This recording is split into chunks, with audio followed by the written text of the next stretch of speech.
Hi everyone, my name is Frank Zwaan. Welcome to my rapid fire presentation about the impact of rotational rifting on the East African rift system.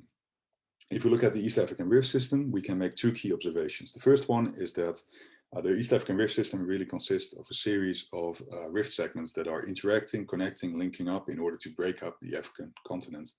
The second observation is that we have rotational extension all over the place due to the rotation of the Arabian plate, the Somalian plate, the Victoria plate, and the Rovuma plate. This creates extension gradients along the rift system.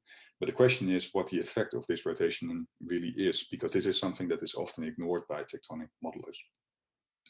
We went therefore to the laboratory and we applied analog modeling techniques in order to understand, to test the effects of rotational extension on the development of rift systems, and especially on the development of rift systems that have interacting rift structures. We applied two boundary conditions. One is orthogonal extension, the other one rotational extension, which are shown over here. These are two models, two top views, the final state of two models. In the orthogonal extension model to the left, you can see by the arrows on the side that the extension was constant along the axis of the model. And what you do see here are two rift segments that are growing around each other, interacting if you want, creating an overlapping rift system or a rift pass in which we have the rotation of a block in the center.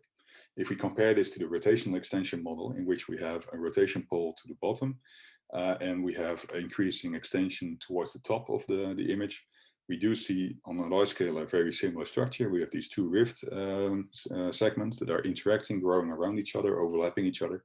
But importantly, there is a gradient from the top to the bottom and a propagation of the rift towards the rotation axis. So the first observation is, okay, on a large scale, we have similar structures, but if you look closer, we have a different evolution due to the propagation and this structural gradient.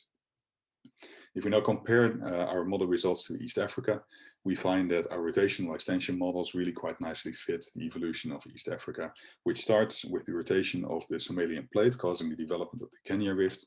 Then later on, as the Somalian plate kept on rotating, we have the Western rift developing. So there's a rift jump to the west, creating an overlapping rift structure, which causes the rotation of the Victoria plate, like we see in our models.